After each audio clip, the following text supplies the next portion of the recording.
मरकुस अध्याय 9। बाइबिल का रहस्यमय वचन। मैं तुमसे सत्य कहता हूँ, यहाँ जो खड़े हैं उनमें से कुछ ऐसे हैं जो परमेश्वर के राज्य को सामर्थ्य सहित आया देखने से पहले मृत्यु का अनुभव नहीं करेंगे। 6 दिन बाद यीशु केवल पतरस, याकूब और यूहन्ना को साथ लेकर एक ऊंचे पहाड़ पर गया। वहां उनके सामने उसने अपना रूप बदल दिया। उसके वस्त्र चमचमा रहे थे, एकदम उजले सफेद। धरती पर कोई भी धोबी जितना उजला नहीं धो सकता, उससे भी अधिक उजले सफेद। एलियाह और मूसा भी उसके साथ प्रकट हुए। वे यीशु से बात कर रहे थे। तब पतरस बोल उठा और उसने यीशु से कहा, हे रब्बी, यह बहुत अच्छा हुआ कि हम यहाँ हैं। हमें 3 मंडप बनाने दे, एक तेरे लिए, एक मूसा के लिए और एक एलियाह के लिए।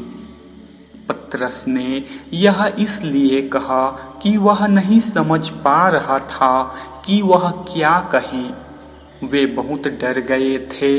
तभी एक बादल आया और उन पर छा गया। बादल में से यह कहते हुए एक वाणी निकली, यह मेरा प्रिय पुत्र है, इसकी सुनो। और तत्काल उन्होंने जब चारों ओर देखा तो यीशु को छोड़कर अपने साथ किसी और को नहीं पाया। जब वे पहाड़ से नीचे उतर रहे थे तो यीशु ने उन्हें आज्ञा दी कि उन्होंने जो कुछ देखा है उससे वे तब तक किसी को न बताएं जब तक मनुष्य का पुत्र मरे हुओं में से जी न उठे। सो उन्होंने इस बात को अपने भीतर ही रखा, किंतु वे सोच विचार कर रहे थे कि मरकर जी उठने का क्या अर्थ है।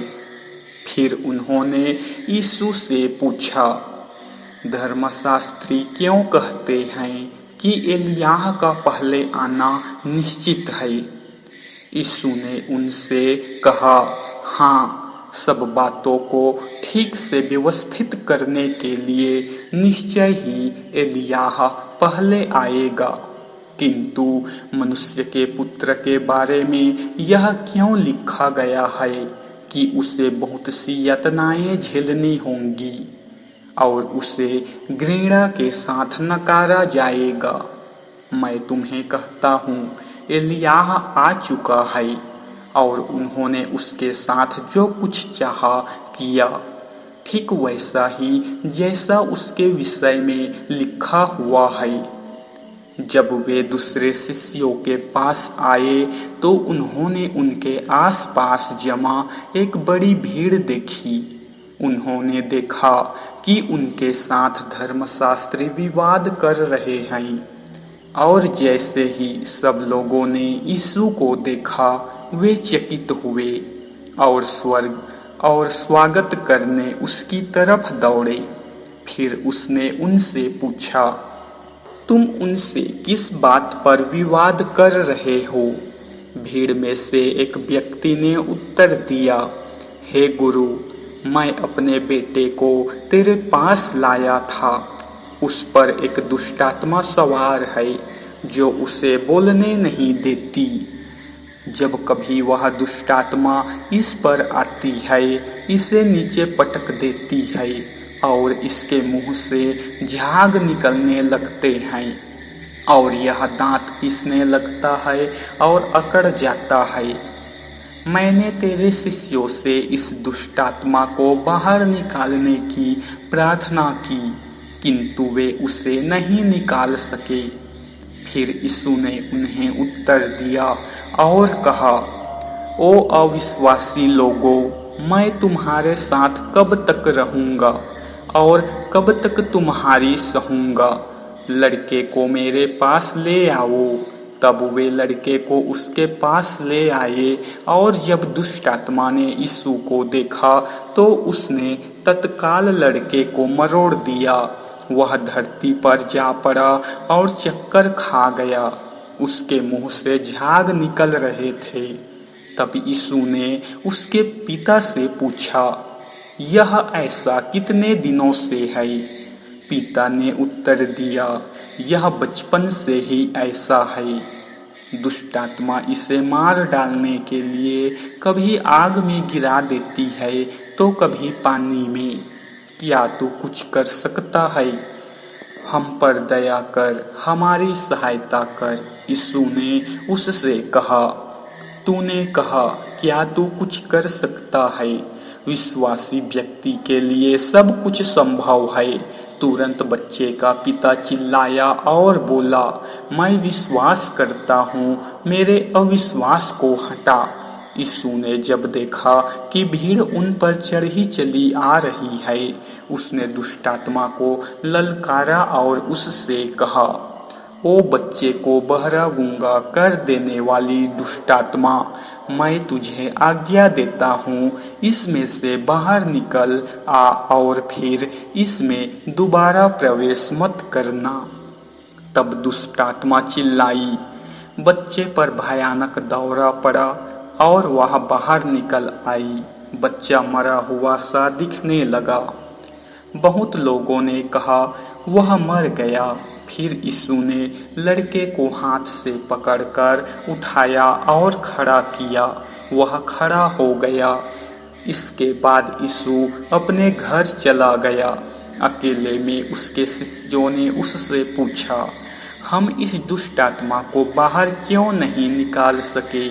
इस पर यीशु ने उनसे कहा, ऐसी दुष्ट आत्मा प्रार्थना के बिना बाहर नहीं निकाली जा सकती थी।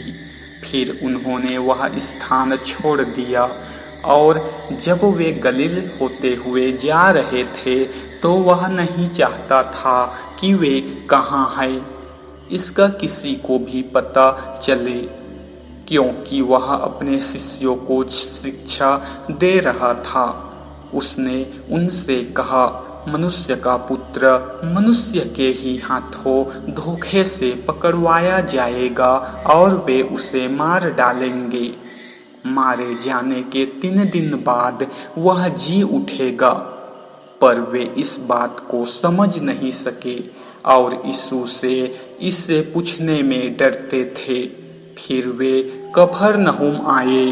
यीशु जब घर में था, उसने उनसे पूछा, रास्ते में तुम किस बात पर सोच विचार कर रहे थे? पर वे चुप रहे, क्योंकि वे राह चलते आपस में विचार कर रहे थे कि सबसे बड़ा कौन है। सो वह बैठ गया। उसने 12 को अपने पास बुलाया और उनसे कहा, यदि कोई सबसे बड़ा बनना चाहता है तो उसे निश्चय ही सबसे छोटा होकर सबका सेवक बनना होगा। और फिर एक छोटे बच्चे को लेकर उसने उनके सामने खड़ा किया। बच्चे को अपनी गोद में लेकर वह उनसे बोला, मेरे नाम में जो कोई इनमें से किसी भी एक बच्चे को अपनाता है वह मुझे अपना रहा है, और जो कोई मुझे अपनाता है न केवल मुझे अपना रहा है बल्कि उसे भी अपना रहा है जिसने मुझे भेजा है। जो हमारा विरोधी नहीं है हमारा है। यूहन्ना ने यीशु से पूछा, हे गुरु, हमने किसी को तेरे नाम से दुष्ट आत्माएं बाहर निकालते देखा है। हमने उसे रोकना चाहा, क्योंकि वह हम में से कोई नहीं था। किंतु यीशु ने कहा, उसे रोको मत, क्योंकि जो कोई मेरे नाम से आश्चर्य कर्म करता है वह तुरंत बाद मेरे लिए बुरी बातें नहीं कह पाएगा। वह जो हमारे विरोध में नहीं है हमारे पक्ष में है।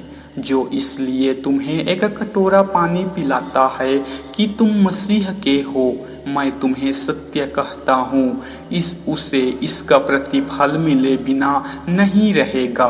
और जो कोई इन नन्हे अबोध बच्चों में से किसी को, जो मुझ में विश्वास रखते हैं, पाप के मार्ग पर ले जाता है, तो उसके लिए अच्छा है कि उसकी गर्दन में एक चक्की का पाठ बांधकर उसे समुद्र में फेंक दिया जाए। यदि तेरा हाथ तुझसे पाप करवाए तो उसे काट डाल। टुंडा होकर जीवन में प्रवेश करना कहीं अच्छा है, बजाय इसके कि दो हाथों वाला होकर नरक में डाला जाए, जहाँ की आग कभी नहीं बुझती। यदि तेरा पैर तुझे पाप की राह पर ले जाए, उसे काट दे। लंगड़ा होकर जीवन में प्रवेश करना कहीं अच्छा है, बजाय इसके कि दो पैरों वाला होकर नरक में डाला जाए। यदि तेरी आंख तुझसे पाप करवाए तो उसे निकाल दे।